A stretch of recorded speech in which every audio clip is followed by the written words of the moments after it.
Hi, Susan. Welcome to a masterclass episode of Studio Class. I am so thrilled that you are here. I hope that you'll just kind of kick us off and tell us a little bit about yourself. Thank you, Megan. I know we've been trying to do this forever, it seems, so I'm glad to be here. What can I tell you? I guess primarily I'm a voice teacher in the New York City area, but given our year worldwide on the web. Mhm. And yeah, so lots of voice work, whether it's singing or acting or speaking, Yeah. all things voice.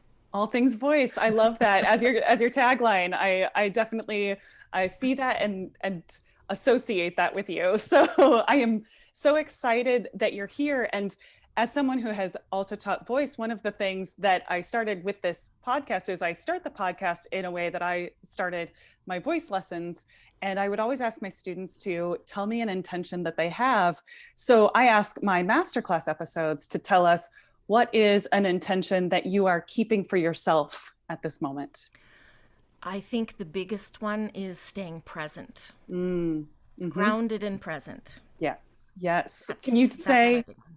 a little bit about how do you know when you're feeling present? And if you're not feeling it, kind of coming back to that, what are your strategies?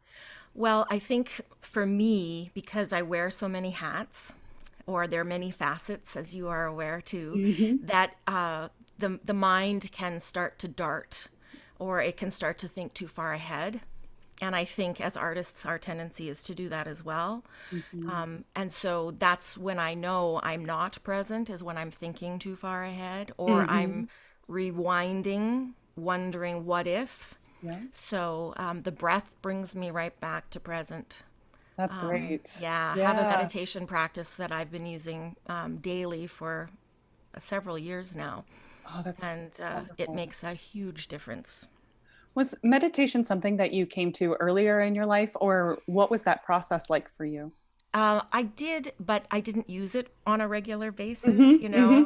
And in a strange way, I think sometimes when I'm working with singers and we do grounding at the beginning of the lesson, I'm meditating with them through vibration. Hmm. So there's that aspect of it. So in some ways, it was daily without realizing it. Right. But again, oftentimes we do that with our singers and forget to do it for ourselves. Oh, that's real. So it was time to Yes, make it my yeah. own. Yeah. If you had any tips for someone who was wanting to bring a meditation practice into their experience, would you point them in any particular direction? Not really, although there's some really great apps you can Mm, use, really great yeah. apps that can be, just 5 minutes a day so that it Yeah. doesn't feel like you have to, put an hour in or something right off the bat. Right. Because who has that kind of time? Does it feel this way for you? We were kind of joking about this before we started that the pandemic times is a little time is a flat circle. And I'm wondering, have you felt that push and pull with the relationship to time, in the you know, I guess at this point we've been doing this for over a year now, a year Yeah. at least. And so has that been your experience? Yeah, and I think at the beginning it seemed like time stood still Mm-hmm. because Mm-hmm. we just didn't know what was happening. Yeah. So it just felt so dragged out. And now it feels like it has double sped up almost, you Right. know? Right. Right. Yeah. Yeah.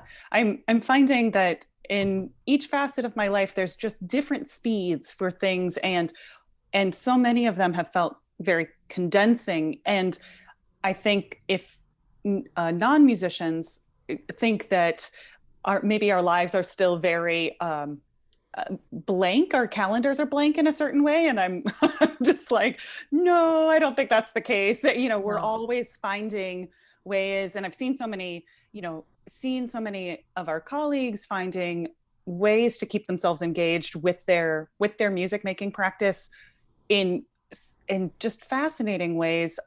Has there been anything for you that you have maybe either brought into your life in your music making practice during this time, or just perhaps reconnected with? And just to be clear, the answer can also be no, and I would be okay with that. Right. Well, I think what it's done is it's given me time to find time. Yeah. and start to create more boundaries of, what I need for, not even so much for the music making, but the aspects around it. What I do with my writing, Yeah. what I'm reading, what I'm building upon, how teaching has changed being online, and what that, where those silver linings are more Yeah. than anything else. Definitely. Definitely. Well, I'm going to pivot to another question and ask you about a technical question. So, as a voice teacher, I usually ask this question in masterclass episodes, especially if especially for my vocalist colleagues and my voice teacher colleagues, to talk a little more in depth about what is a technical skill that you love to teach. Oh, that's such a tough one. I've been thinking about that. And honestly, because it just depends on the singer, Oh, of you course. know. I Mhm. think perhaps it's not so much the technical skill that I love to teach, but rather when the singer finds something that clicks and that aha moment happens between Mhm. us, Yeah, yeah, that, no matter what it is, yeah. whether it's a grounding exercise, whether it's a breath work exercise or an alignment work exercise, or resonance or registration, like whatever that happens to be that they've been working on specifically, it's the Mhm. aha in that moment, Yeah, I think, is yeah. the most important thing for me. Oh, that's so fascinating. I love also how that comes back to what you were saying about being present, is that one of your superpowers as as a pedagogue and as a teacher is to be present with your students so that you are aware of what they might need from you in that moment. So it's not just a one size fits all. Well, now we're going Right. to work on this thing. And, Exactly. Exactly. Yeah, I really look at myself as a mirror, Mm-hmm. to reflect what that singer might need to see that day, Mm-hmm. and that I am then aware to guide through. So the lighthouse mirror effect Yeah. is kind of how I look at what I do. That's incredible. Did you have a voice teacher in your experience that was that mirror, was that lighthouse? I'm sure, we all had multiple voice teachers in our lives, but this could be any of them or one of them. Yeah, there have been a couple of them. My most recent one, who I look as a sister to me now, Yeah. Irena Velhash-Berg, Yeah. very much a lighthouse Yeah. and a mirror, and sometimes had to reveal what you might not want to see all the time, Mm-hmm, mm-hmm. but it was a necessary thing to see, and then was always there then to guide you through. Right. And then the successes were reflected as well. It wasn't just what you had to work on. Yeah. Oh, Yeah, I love that. That's beautiful because it is that to be a true mirror to then means you're reflecting all of the things. It's not just the things to work on. It's not just grinding away. It's also exactly. celebrating. Yes. Yeah. Yeah. That's wonderful. I was going to ask you about I think in I was oh shoot, I lost my thought for a second there, but wanted to ask you about um you know welcoming students in a way and talking specifically about the relationship between the teacher and the student, because singing is so personal, because the instrument is our bodies, is our minds, is inside of us. The relationship there, I think, can often be different than relationships between instrumental teachers and instrumentalists. And I'm hoping that you could speak to that for just a moment. I agree with you. My big thing always is, again, one size never fits all. Mm-hmm. And my job is to find the singer, not the other way around. Ooh, I like that. Right? Because Yeah. so often, we feel as singers sometimes we have to fit into a studio, or we have to fit into the mindset of the teacher that we're going to be working with. Right. And in fact, like, that is absolutely, a singer comes to you for guidance, Mm-hmm. for Hmm. your expertise, of course, but you also have to create that safety to allow them to be there for you to find how they learn, Hmm. how they work. And also, and I know I have colleagues that disagree with me on this, but I truly do believe this. It is a collaborative event. Mm-hmm. Because if you're just standing there saying nothing and not giving me any feedback as a singer, I can't reach you.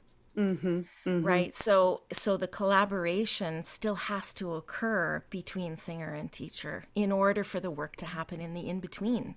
Oh, that's great. Would you tell us a little bit about when you have a brand new student, you're working together for the first time?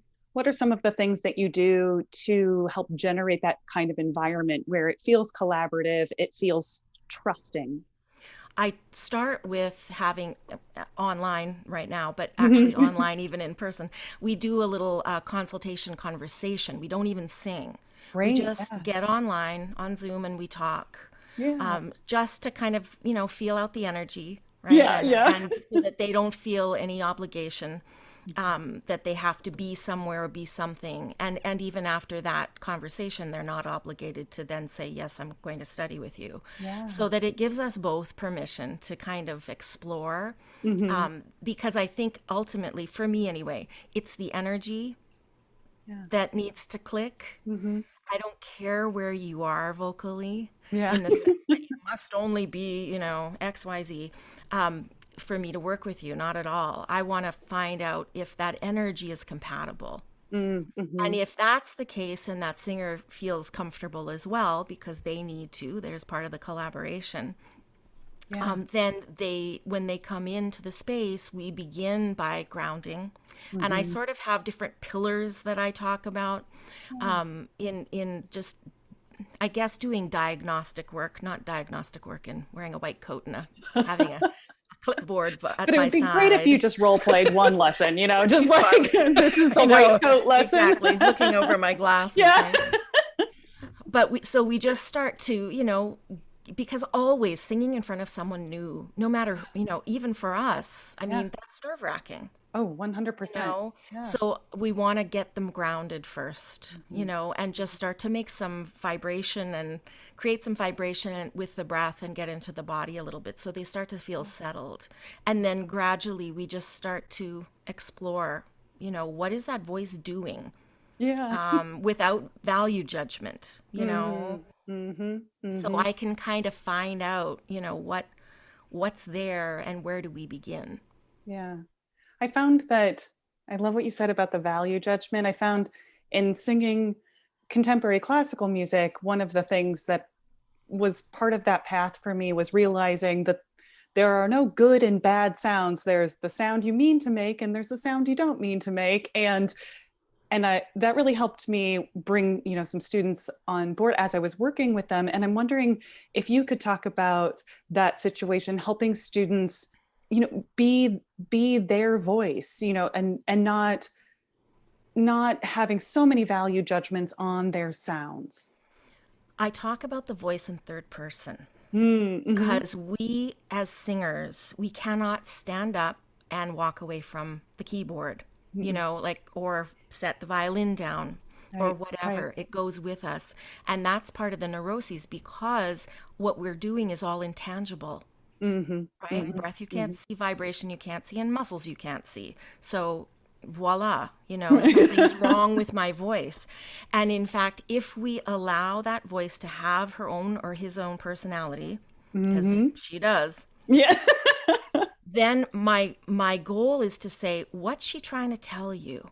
Mm-hmm. So if something's not working, it's your voice is trying to get your attention for us to rebalance something physically in order for her to respond a different way. Mm, great. And then we're not Yeah. saying that's right, that's wrong, that's bad, that's good. It's like, Mm-hmm. what just happened, Yeah. you know? And so it starts to give the singer a little bit more space Mm-hmm. Mm-hmm. emotionally and psychically to not Yeah. think about, was that okay? Was that enough? Was that good? Mm-hmm. Did I Mm-hmm. do the right thing? Yeah. You know? And that's kind of how I approach that.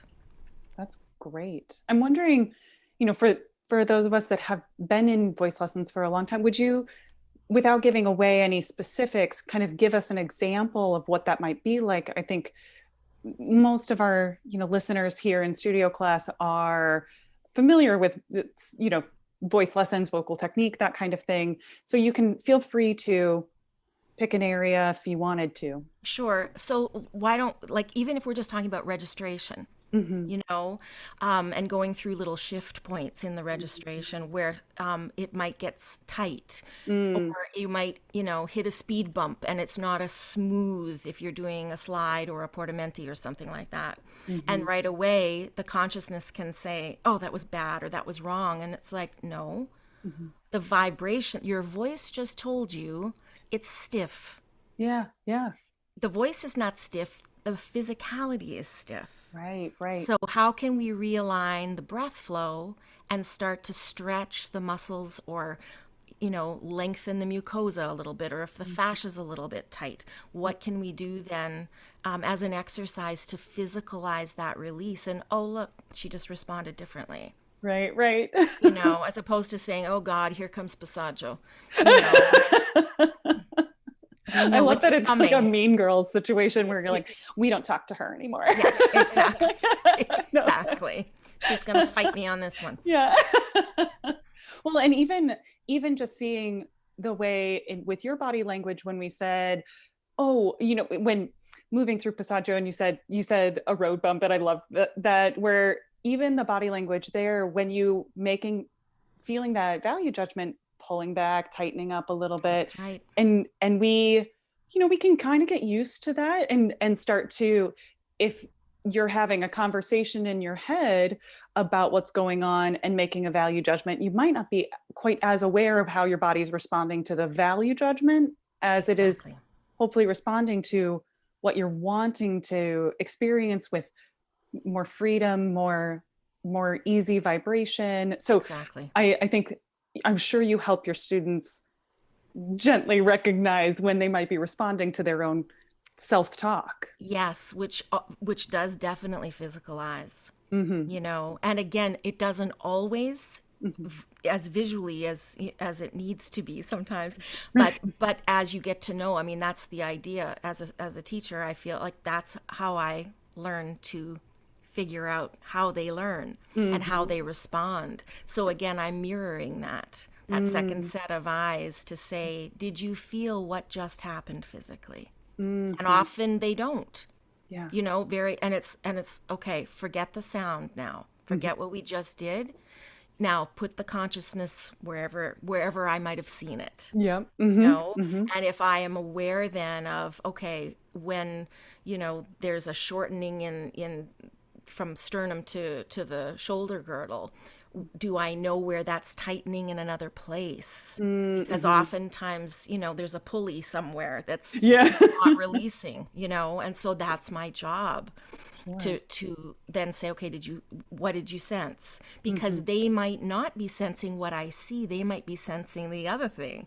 So That's then we true. can bring that, into a full circle Yeah. of what is seen and what is felt. Mm-hmm. Mm-hmm. I think that's a beautiful way of describing that. And I was just thinking that being able to see, using that second set of eyes really helps teach that concept of proprioception, your ability to feel what's going on inside your Yes. own body. And I think that's slightly strange for lots of people. They're just not as aware of it as musicians writ large, but also especially vocalists have that kind of internal communication with their body. And then that voice teacher and student relationship, there is someone you can really trust to help you expand your knowledge, depth of awareness, the Absolutely. proprioception.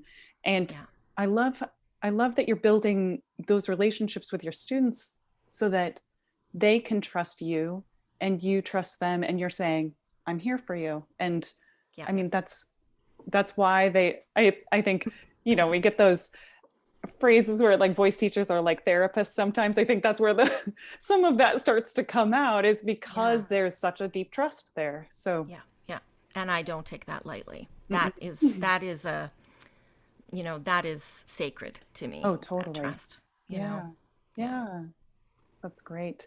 I I'm going to do another slight pivot here, which is one of the reasons that, studio class came to be. This podcast is I've written a blog for many years, and I started writing it because I was kind of breaking down my own understanding of what are all of these ways that we create a professionally creative life, a business in this.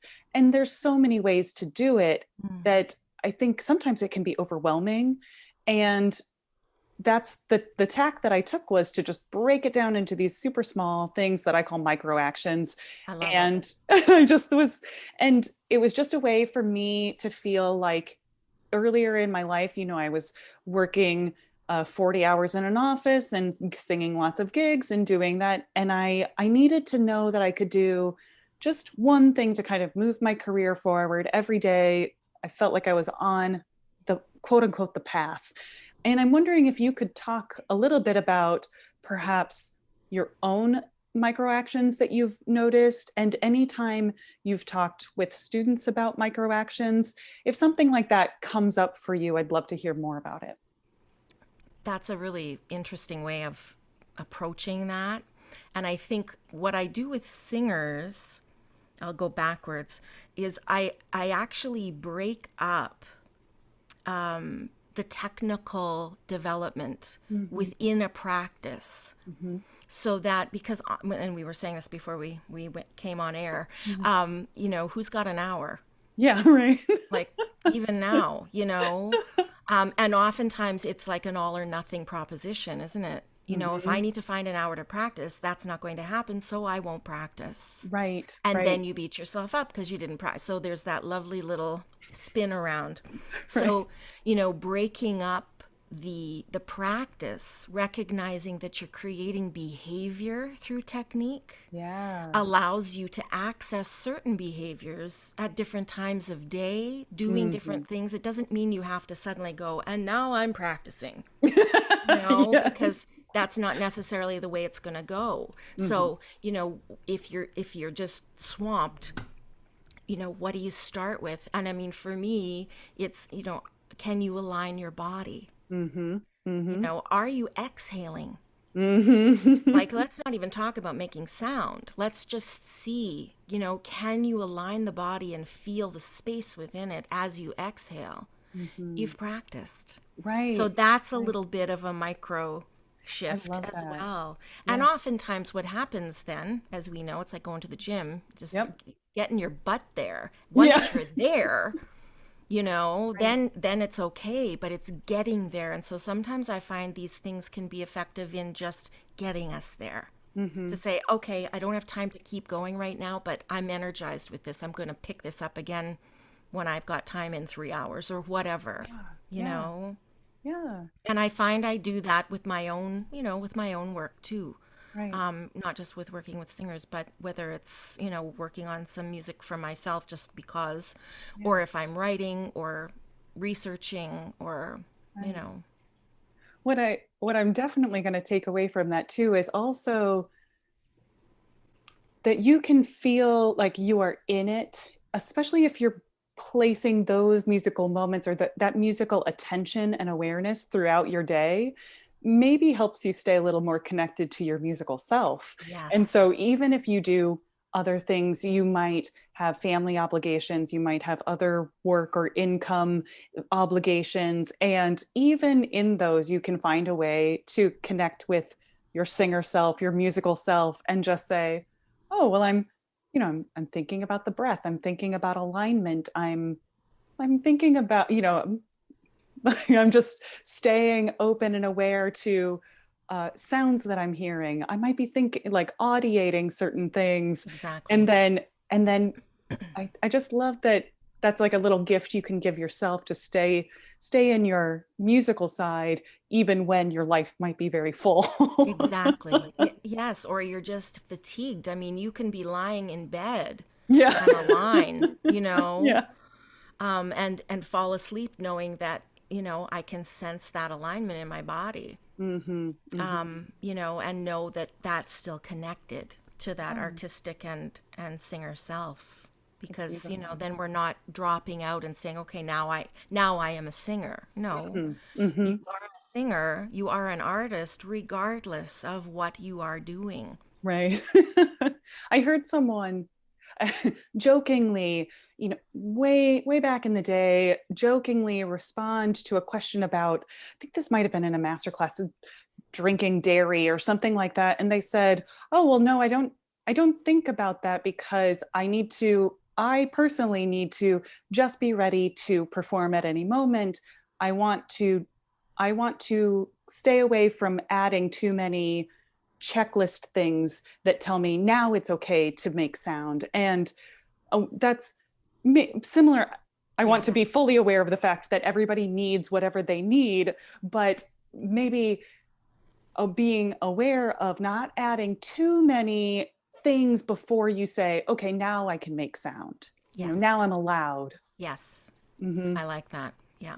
Because that can clutter everything, you know? Right, right. So I've heard you mention writing a couple of times. I'd love for you to tell us a little bit more about your writing, and then I'm going to come back and ask maybe a little micro action about about writing. So as the Sure. heads up. Well, I started my blog years ago, more for self-therapy than anything else. Um, and it just grew, and so I don't focus on technique per se, really. Once in a while I'll throw something in that's technical, but for the most part it's about the psyche of the artist, Yeah. and the focus of all of those kinds of things. It just gives permission to, again, stay present and observe.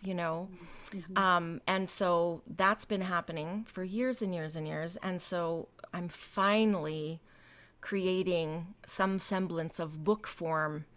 Yeah, Oh, it's coming into exciting. fruition slowly but surely now. It's I That's can actually say great. that because it's a little Yeah. more tangible at this point. And it obviously is not going to contain everything that I blog about, but it's going to kind of umbrella that idea Yeah. That's of wonderful. artist and mindset. Would you say, Susan, that as you've been writing, that you started this, you started thinking and sharing your thought leadership around, the psyche of the artist, and would you say that that has informed how you sing, how you teach, by being able to collect your thoughts that way? Yeah, I think so. And so much of that writing is influenced by my teaching. So it's Mm, again full circle. yeah, yeah. At our conversations, the writing is often triggered by conversations I've Mm-hmm, had with some of the singers I work with or colleagues, mm-hmm, or conversations of other artists that are not singers. mm-hmm. And then it gives me permission to just codify thoughts, and then that moves into the next. Yep, yep.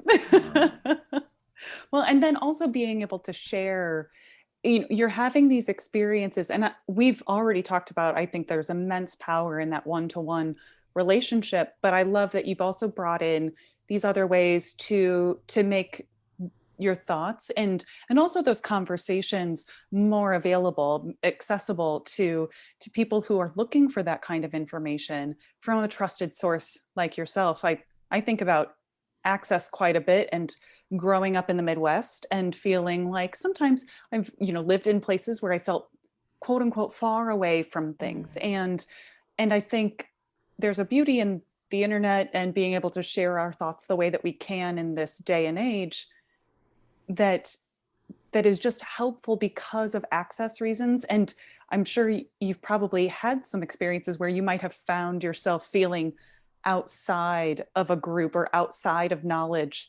And I wonder if that's reflected in the work that you do. Yeah, I hadn't thought of it that way, but that's, yes, absolutely. Because I grew up in Canada, in on the prairies in a very small town, and if you wanted to go anywhere, you had to travel. Mm-hmm, And mm-hmm, even, after I was finished high school and went to college and all of those things, you still have to make that effort. mm-hmm, mm-hmm, So, knowing that someone can click on a blog and go, oh, that's what I think, mm-hmm, you mm-hmm, know, and is in the middle of nowhere. mm-hmm. There's a connection for Yeah. sure, that I didn't have, outside of that, because those were the days before anything. Maybe saying you didn't have Zoom when you were taking, when you were growing up. No. And I think that's so important that we also share when our colleagues are putting good thought leadership out into the world in Yes. accessible ways, that because you and I both know that the internet is full of bad information about the Everything. voice. Well, not everything. And so, But yes, and if you feel like someone is doing it well, then just shout them out and exactly. share that information, so that there's at least the chance that someone will bump into something positive for them. Exactly. And there's Yeah, room for everybody, exactly. and it's not a contest as Mm-mm. to who has all of the right, it's, all the right information. If you've got real information that's coming from a place of truth and honesty and integrity, then it's worth sharing, Yeah, you know? yeah. Well, you made me think of something I think really important but adjacent to this idea, which is sometimes I talk to younger vocal students, and they're so worried because it is a full field, and you've definitely heard people, music schools, and saying nobody's waiting on another soprano or something like that in their life, kind of passing this around, and yet still taking those students money. But they're they're like, i'm I'm wondering, what I just heard in what you were saying about sharing thought leadership is also about how we're called to just be our individual musician selves in the world, is that, you know we can bring what we bring, and we have to bring our particular perspective, and it's better if we don't try to cookie cutter ourselves, Yes. but bring our most, and as you say, authentic voice, Yeah. authentic self. And so perhaps you could tell us a little bit more about your journey with thinking about authentic voice, and then also any strategies you work with your students on accepting that that's positive, that's Yeah. where they should be. Well, I think the two primary things are there's a big difference between making music Mm-hmm. and making a living making music. Mm-hmm. Mm-hmm. Mm-hmm. And if we recognize that, Mm-hmm. that helps to relax things a little bit because they are Mm-hmm. not the same They're not the same. at all. And you can be an artist in temperament and mindset and spirit. Mm-hmm. Mm-hmm. And it's how you live your life, not what you do. Susan, say it again. I love So, you it. know what? I mean, and so that at it, you can find ways of access and where it will reside that Mm-hmm. might not be, your job Mm-hmm. Mm-hmm. necessarily. Yeah. Those are important factors. Mm-hmm. And also, then, if you decide you're going to pursue a career, either the gatekeepers will welcome you in Mm-hmm. or you make a place for yourself. Mm-hmm. Mm-hmm. So if that one fork in the road is not working out, or you just decide, I've had enough of that, and you turn and you wander the other way and you begin to forge a new path for yourself. Mm-hmm. And Mm-hmm. in doing so might allow other people to do the same in Mm-hmm. parallel with you. Yeah. I just don't want people to think that it's an all or nothing proposition, Mm-hmm. you Mm-hmm. know? And there's great power in making a decision to not say yes all the time or to not say but why all the time, you Yeah. know? Yeah. That it doesn't necessarily have to be I was rejected, but Mm-hmm. I made a decision to go this direction instead, Yeah. you Yeah. know? Mm-hmm. Or in spite of, I'm still standing here, Yep. And I think, that's within our power. Mm-hmm. Like, how do we show up to Yep. wherever we're planning on moving toward?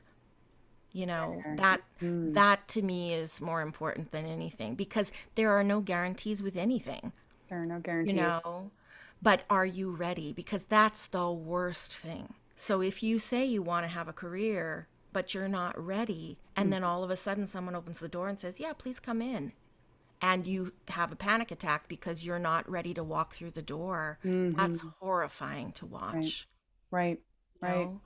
know? So it's trusting your truth, Mm-hmm. being prepared within that truth Mm-hmm. to be where you are, another way of staying present Oh yeah. so that you are ready for whatever is next. Mm-hmm. Mm-hmm.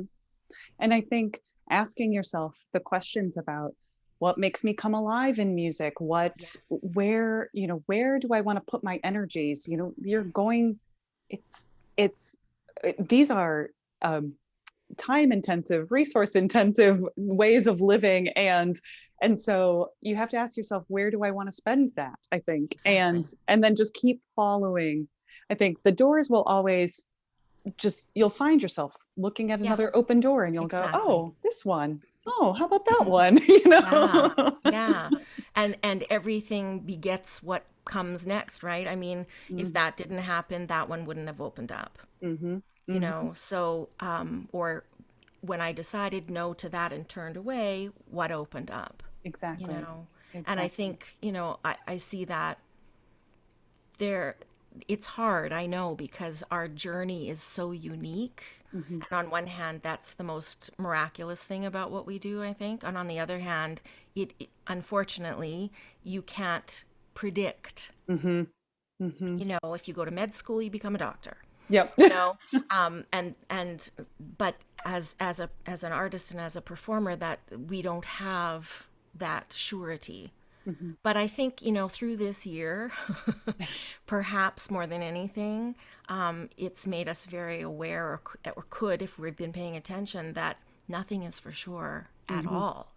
And so if you are not fulfilled as a human being, what's the point? Yeah. Yeah. You Mm-hmm. know?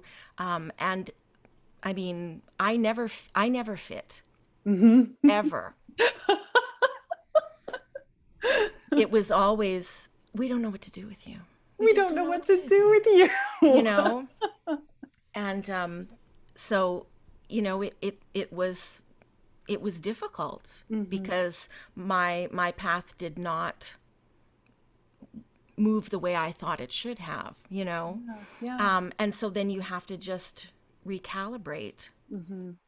and not pretend it doesn't hurt or it doesn't upset you or whatever, Yeah. but to recognize that it's okay to have a good holler and cry and do Mm-hmm. what you need to do, Yeah. if it's not working, or simply say, I'm taking some time out for myself now, Yeah. you Yeah. know, and do what you need to do to heal or to, recenter, whatever that is, before Yeah. you step yourself back into whatever direction you want to go, you Mm-hmm. know.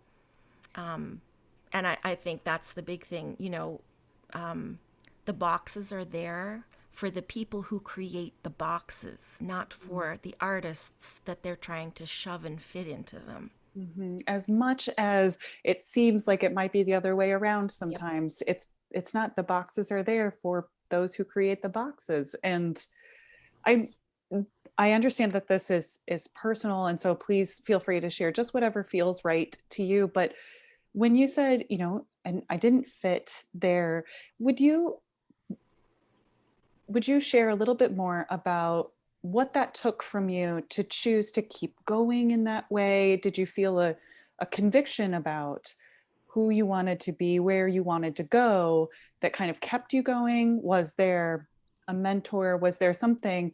I think there are so many of us that feel very alone when those moments happen Hmm. and think that perhaps we're the only ones who don't fit. And it's so funny that you know it's just that we're all going through it in our own way.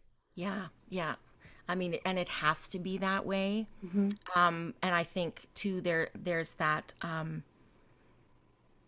Even though we know intellectually we're not the only ones, to be able to say it out loud sometimes feels like a failure. Mm-hmm. You Mm-hmm. know, my dad was my mentor, Mm, without a question. yeah. And I've had many mentors along the way, but he's been was the consistent one in my life. And so he was always part of my barometer. you Mm, know. But I and so it was always great to be able to go back to him and say, okay, this just happened. Mm-hmm. And then he would, give me permission to have a good cry or do whatever I Yeah. needed to do, throw something, scream, yell, Here are swear, the whatever safety works. goggles. Go ahead, throw. Exactly, you know. exactly. It would be like, are you done yet? Okay, good. Let's talk now. And then we just kind of break it down. Yeah. Yep. What happened? Now let's just look at this and see. Mm-hmm. Why would someone say that particular thing? What does that say about them, not about you? Mm-hmm. Mm-hmm. You know, um, or what is that institution there for? Ooh, that's big. Would you unpack that for a second? Sure. A little bit I can. Yeah. I think, and I'm going to say this, institutions of any kind are about the sanctity of themselves. Mm-hmm. Mm-hmm. So, which can be neither good, bad, or indifferent. It just is. Mm-hmm.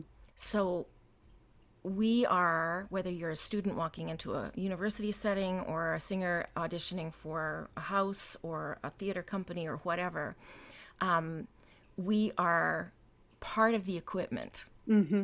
Mm-hmm.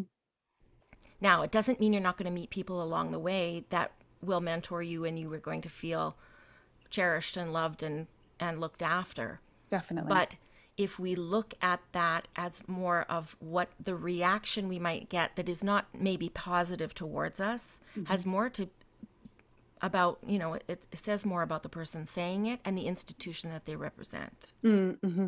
Mm-hmm. And I think that the more we can, as artists, and it's hard for young artists and emerging artists because they don't have the experience yet, so they feel they don't have a voice. Yeah. Yep. I think it's more important than, and I'm not saying to them, but you must have a voice. It's hard to have a voice at that point. Yeah. It's up to us Mm-hmm. on the Mm-hmm. other side of those things to have that voice and to hold that accountable. Mm-hmm. And then to also make sure that those young and emerging artists recognize that that comment, that attitude, Mm-hmm. that pervasive whatever it is about the person you were in front of. Mm-hmm. It isn't about you, Right. Right. And, as hard as it was for me to be told many times, I don't know what to do with you. Mm. It started to make me realize that, well, if you don't, then I don't want to work for you. Mm-hmm. Because then what are we going to do? Right. And Right. then that process that I love so much, the creative process of building a show or a character or whatever, it's not going to be a wonderful situation if you don't know what to do with me from an audition. Right. Right. Exactly. And so then you have to learn to not accept it. You just, it is what it is, and then you pivot Yep. Indeed. when you're Indeed. ready. Yeah. Well, and I really appreciate what you mentioned about personal responsibility in there about us being able to communicate to our friends, to our colleagues, to our peers in any setting about the kind of institutions, field, community that we want to be a part of, really reinforcing our better selves in each of those situations. And I think my listeners here have heard me mention this before, that I will regularly call on them to think about, right now, how are you reinforcing in repertoire choices, in where you perform, in who you work with. You're always making decisions, and please be aware of that now, because if you're looking at someone who is perhaps in a leadership position, you're saying, why don't they get this? Why aren't they doing this? And we all start in those places, and we're always making decisions. And if we're not passing around that information to hold ourselves accountable for our best selves, then we're abdicating in those situations. And Absolutely. I just want to Yeah. just reinforce that too, which is we may not feel like we have the voice yet, or where we have the seat at the table, but you definitely do. No matter what geographic location, what size Exactly. of the organization, Yeah. there's definitely a seat at the table. and it's, and just calling on yourselves to make that known, so And finding that community that upholds those values. yes. And that community can be very small. It's okay, Yeah, yeah. Yes. because that's really what my studio community, that's what I call it. It's a family. And I say Oh, that to my singers. I might not see you for years if you've been on tour, or you're working in Europe or whatever, or you've just decided to go another direction and then suddenly you want to come back. The yeah. door is open. Yeah, yeah. No, Hmm. it is not about saying, well, you're either studying or you're not. Like, no games like that from me. No, I couldn't see that from you. It's, it's not happening. And so, you find those places, and that kind of comes full circle to the philosophy as a teacher, where you're trying to create that safe place for Hmm. people to Hmm. find their voices, literally and figuratively. Yeah, that's amazing. I When I'm thinking about finding your voice, I think there's a lot of the choosing of repertoire that happens along the way that makes you feel like you have to fit into a box. And I wonder if you could talk about maybe some of your own favorite pieces from the past, and if there's anything that's on your rep wish list now. I'm so curious if you'll tell me about it. Well, there's always more French music to learn. That's one of my favorite places to be. You know, and I mean, my love always is to go into more concert cabaret types of things for Yeah, myself. So yeah. I'm always exploring not just the repertoire of that genre, but what I can do with other rep to bring it into that genre. Oh, interesting. Yeah, So I play a lot with that for myself, for yeah, sure. yeah. But Would you say that there's a freedom in that where you're bringing repertoire into the genre that maybe was not the thing that was the first page of the book, right? It's not there, but you're yes, saying, "Oh, but I have this creative impulse here and I get to see it through in this kind of right. way." And rework something that you never Yeah. would maybe sing in its original form, Yeah, yeah. And so that can be kind of fun to do. Yeah. Yeah. And just exploring that kind of stuff. And I mean, for me, probably, one of my greatest loves, even when I was much too young to sing it, but I still did, at home, is Sondheim. Oh, of You course. know, Yes. that's something that, I mean, I don't remember a time where I wasn't singing Sondheim. And I wasn't supposed to be, but I did anyway. I was like, if okay, that's got to be, a subtitle somewhere. I don't remember a time I wasn't singing Yeah, Sondheim. exactly. There is a Sondheim lyric for every day of the week, I swear. Truly.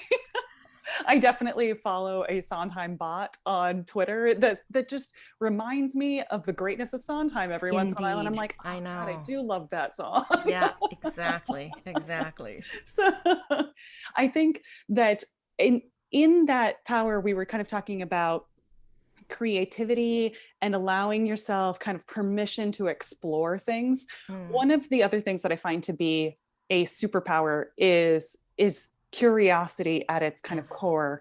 And one of the things I'd love to ask you about is, what are you deeply curious about right now? And this doesn't have to be earth shattering or anything, but just like, I'm just curious about this. As it occurs in music or Oh, in it can general. be it can be any life area that you want. Um, I mean, the mind spirit connection has always been something that has intrigued me. Mhm. And so I've been, on that life journey of exploring that for Yeah. sure. Yeah. And also like women's mysteries, Oh, yeah. and that's something too that I've explored for years, and then keep coming back to, and just the power of the feminine, and Hmm. the history of that, and where that resides, and how we bring that forward, Oh, I you love know. that. Yeah, Yeah, so those are kind of my little that's so creative great. explorations. Yeah. Do you think that that would maybe bridge into some of your musical It impulses as well? has, Yeah, absolutely. Yeah, it great. really has. Oh, well, I'm definitely staying tuned for that. Then. Well, Susan, we are coming to the end of our time together here, It's and been great. oh my gosh, I could talk to you for hours. So we'll have to find We'll another do it time to another do time. that. Exactly. And hopefully, on masterclass episodes, one of the things that we do in the future here, or we'll be doing more in the future, is small groups that as part of the Patreon for this, then they can come and join us for kind of small group questions sessions. So Nice. we might bring you back for something like I'd that in the love that. I'd be future. And honored. that, thank you. And so I'm hoping that before I let you go, you'll let everybody here know where to find you, like online on the internet, and how you want people to get a hold of you if they wanted to learn more about you. Sure. The easiest way is to go to my website. And because of my wonderful website designer, he gave me a shortcut, which is so much easier than typing my full name in. So it's SEY.FYI. Oh, I love that. Yeah. FYI. And Nice. then you'll get right to the website, and the blog is there, and the contact information is all there. Oh, that's fabulous. So, and then on Instagram, I'm SEY Voice, Love it. and Twitter as well. Great. Well, thank you so much. As Oh, my always, I'm pleasure. sure that What an we, honor to talk to yeah. you. Truly. So until next time,